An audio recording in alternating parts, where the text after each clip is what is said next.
I'm Margot Politis. Welcome to Study English IELTS preparation. Today we have an environmental theme on Study English, but it's an environmental story with a difference. We find out about a new toilet system that has been developed to save the local environment in a Tasmanian park. We're going to be looking at how to talk about processes, so listen carefully to David Holman talk about his new environmentally friendly toilet. The liquid waste comes from the toilet behind me. There's a containment vessel for the solids. From the bottom of the solids you drain off the liquid and it comes down here, down this pipe. Okay, the pipe tips into this tipping bucket arrangement, and what this does is it fills up to a point and then it suddenly tips, and that will measure each time it tips, so we can calculate the amount of liquid effluent that's gone in. As that fills up, you can see the cowling material here will come in contact with the effluent. The air is drawn in through these holes and will actually direct the air in onto the surface of the water, through the wick and out through the top. Okay, so David was talking about how his toilet, the Enviro, works. He was describing a process. Today we're going to look at the type of language you'll need to describe processes. We'll listen to David again. This time, listen out for the types of verbs he uses. The liquid waste comes from the toilet behind me. There's a containment vessel for the solids. From the bottom of the solids you drain off the liquid and it comes down here, down this pipe.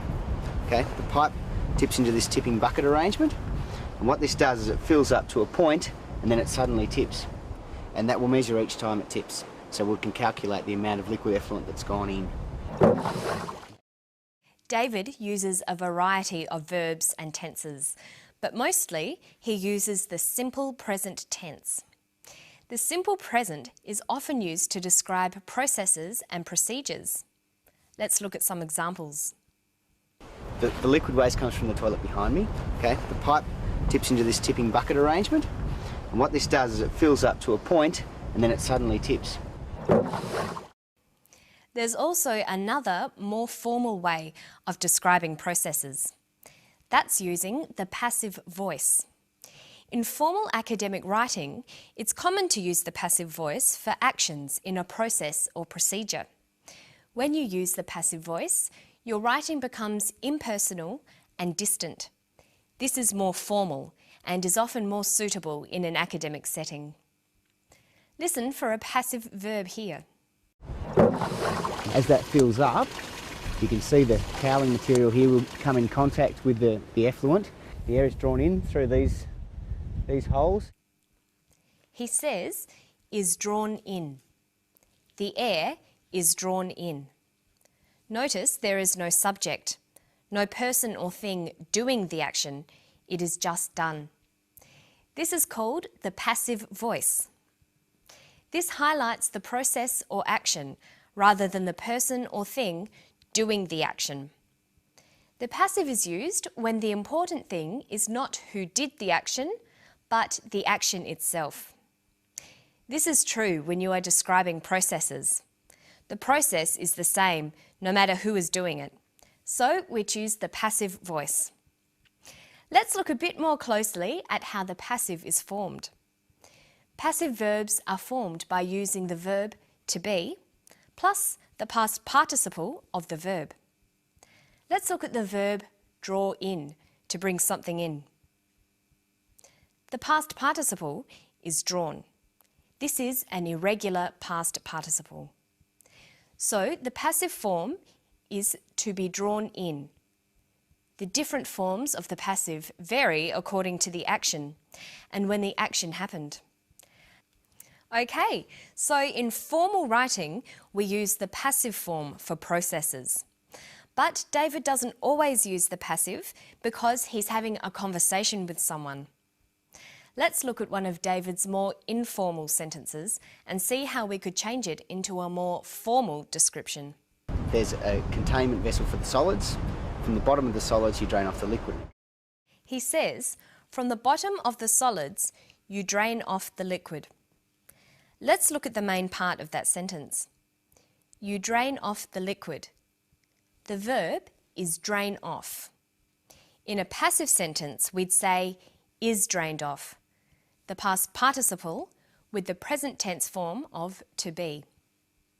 To form the passive, we also need to change the sentence around. Most English sentences use the active form. That's subject, verb, object.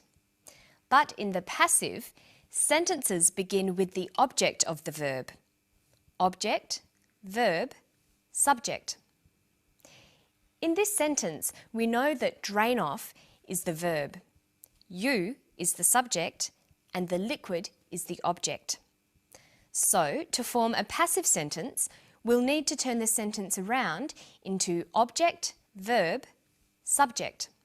Notice that we add the word by. The liquid is drained off by you. But in a process, we don't need to include the agent of the verb, so it usually gets left out. Our new, more formal sentence reads, the liquid is drained off. So let's go back to that full sentence. From the bottom of the solids, you drain off the liquid. From the bottom of the solids, the liquid is drained off. Here's another one. And that will measure each time it tips, so we can calculate the amount of liquid effluent that's gone in. We can calculate the amount of liquid. The subject is we. This will be dropped in our passive sentence. The object is the amount of liquid. The verb is can calculate. Calculate has the past participle calculated. When there are auxiliary verbs like can, we use the infinitive form of the verb to be. So the full verb phrase can calculate becomes can be calculated. Remember that a passive sentence starts with the object, then the verb. So we can calculate the amount of liquid becomes the amount of liquid can be calculated. Okay, let's finish today by testing you on the passive. Listen to the steps in a simple process. This is how you make a cup of coffee. It's in a conversational style. You fill the kettle with water. You turn on the kettle. You boil the kettle. You pour the hot water into a mug. You add some sugar. Then you can drink it. Okay, let's start at the beginning. You fill the kettle with water. What's the verb? Fill. The subject? You. The object? The kettle. The passive verb is filled. The new sentence is, the kettle is filled with water. See if you can do the next one. You turn on the kettle.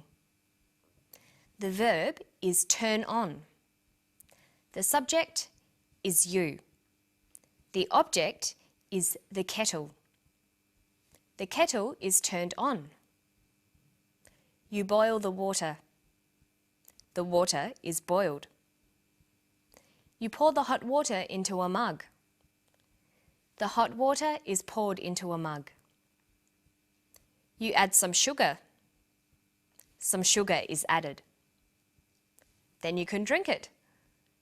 Then it can be drunk. But we'd usually say, then it's ready to be drunk. So let's go through that again. The kettle is filled with water. The kettle is turned on. The water is boiled. The hot water is poured into a mug. Some sugar is added. Then it's ready to be drunk. And I think I'll go and make a cup of coffee right now. Don't forget to practice these active and passive sentences. And I'll see you next time for Study English. Bye.